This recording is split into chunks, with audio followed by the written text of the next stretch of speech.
Imagine an emperor, draped in purple silk, staring into the hollow emptiness left by his dead wife.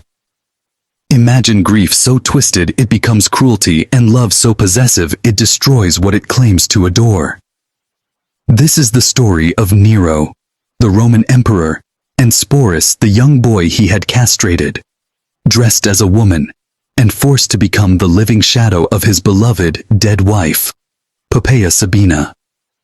Tonight, we step quietly into the marble corridors of imperial Rome and uncover the chilling truth behind one of history's darkest obsessions. Nero's life was filled with scandal and cruelty, yet among all the tales, none is more intimate or haunting than the story of Poppaea Sabina. Poppaea was known for her beauty, ambition, and charm.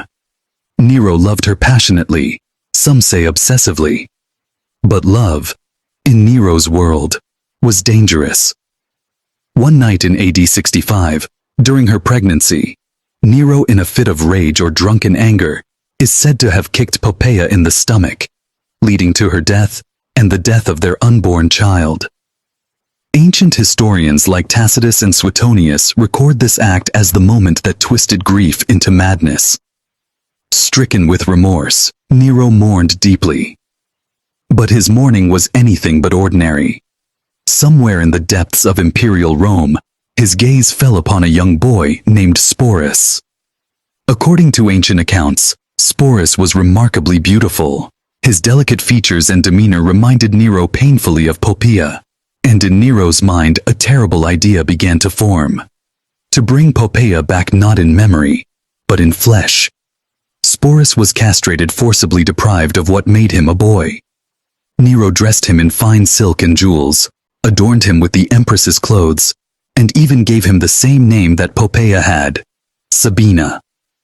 The emperor then married Sporus in a public ceremony. Historians tell us that Nero called him his wife and made the entire imperial court address Sporus as empress. At public games, festivals, and ceremonies, Sporus stood at Nero's side, a living, breathing ghost of the woman Nero himself had killed. Imagine the silent tragedy behind the marble facades of Rome. A young boy, mutilated and forced to play a role. An emperor so consumed by grief, guilt, and desire that reality itself bent around his madness. For Sporus, history gives us no words of his own, only the titles imposed on him. We do not know what he felt, thought, or dreamed. All we know is that his beauty chained him to the most powerful man in the empire. In AD 68, Nero's reign ended in chaos and revolt. Facing execution, Nero took his own life, whispering his famous last words, "Qualis artifex pareo, what an artist dies in me." But Sporus' tragedy did not end there. After Nero's death, Sporus was taken in by other powerful Roman men, like Nymphidius Sabinus and later Otho, both of whom also kept him as a companion or wife. Used, discarded, and never free. Finally, to escape the shame and pain, Sporus is said to have ended his own life still very young. The story of Sporus comes to us from ancient historians.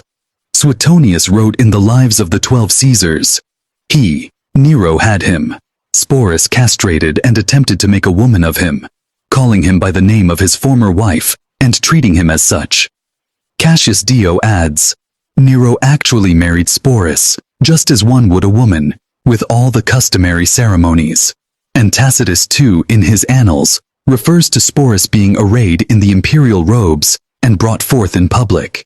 These chroniclers were moralizing, often hostile to Nero, yet their agreement on the core story makes it hard to dismiss as rumor alone. Imagine the imperial court senators, generals, and courtiers forced to applaud this macabre union. At festivals and races, the people of Rome witnessed Sporus dressed in Poppaea's gowns, with makeup and jewels, sitting beside the emperor who had caused Poppaea's death. Was it madness, guilt, or a final attempt by Nero to rewrite his story to deny what he had done? The power of the emperor bent reality itself, and those around him were compelled to pretend. The name Sporus itself means seed in Greek, a cruel irony for someone who was forcibly made unable to father children. We know nothing of his family, his real name, or his life before Nero noticed him.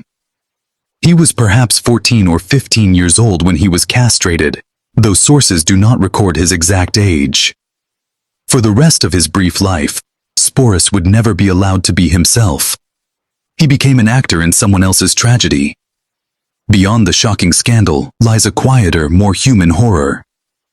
The story of a boy who was mourned not as a person, but as a substitute.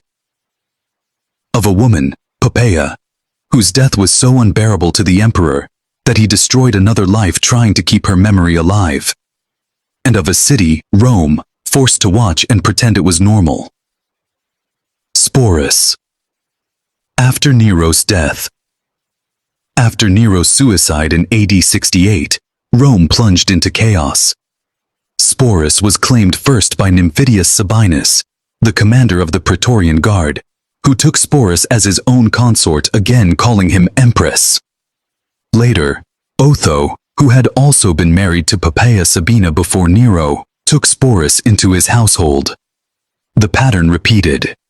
Sporus, the living memory of Poppaea, passed from one man to the next, each drawn to the ghost of a woman now gone. Finally, under the Emperor Vitellius, Sporus's life reached its end.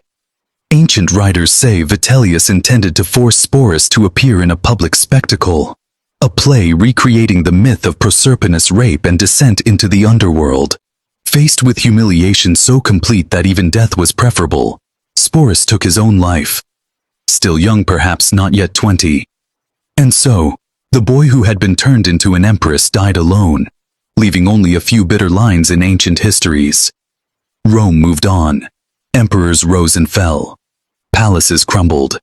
Marble turned to ruin. Sporus' memory survived only as a footnote to Nero's scandal, never as a person in his own right. His story was reduced to gossip, to proof of Nero's madness. Yet in the quiet corners of history, we can still see the faint outline of a stolen life. When we speak of emperors, we remember their triumphs, their cruelty, their madness. But history is also made of those who had no voice. The boy who became an empress, the woman whose death began it all, the countless souls crushed under the weight of imperial desire. Tonight, as the torches of ancient Rome fade, remember Sporus not as Nero's puppet, but as a boy whose story, however tragic, still whispers across 2,000 years. Thank you for listening to this quiet chapter of history. If you'd like more forgotten, haunting stories, subscribe and join me next time in the shadows of the past.